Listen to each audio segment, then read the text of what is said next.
Hey, I'm Erik Kennedy, and I'm a young adult in the UW community at the Newman Center. Now, today's the fifth Friday of Lent, and in today's reading, it's an action reading, Jesus almost gets stoned to death by some of his contemporaries. And essentially what happens is they come to him and they're angry with him because he said that he is the Son of God. And he answers them. He says, listen, in the Old Testament, some people were called gods and they were just rulers among men. And I'm actually a lot greater than those, so you shouldn't be offended that I'm calling myself the Son of God. This doesn't really help, but he goes into why he says this. He goes into why he says he is greater than them. And he says, he actually backs it up, saying, "Can you say that the one whom the Father has consecrated and sent into the world blasphemes because I said, I am the Son of God? If I do not perform my Father's works, do not believe me.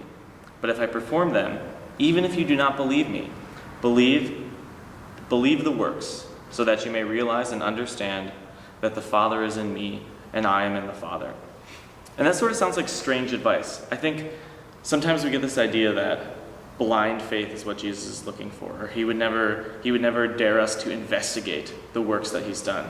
And in reality, that's totally bogus. In reality, he's telling these people who want to kill him, look at the things that I've done.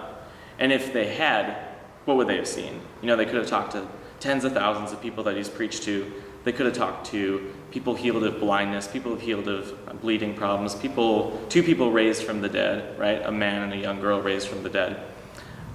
People who saw the transfiguration, all kinds of works that he did in his life.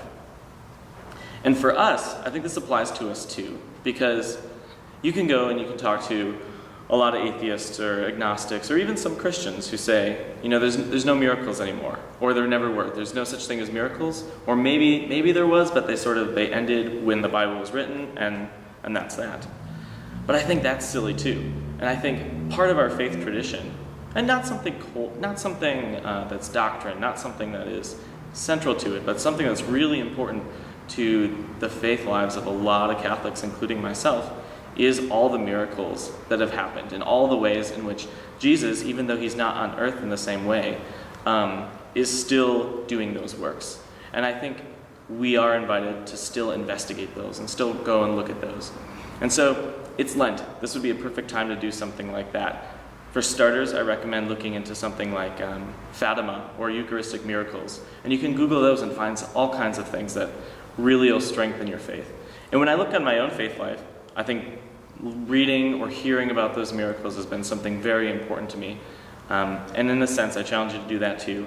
And maybe in some way, it'll make your faith new.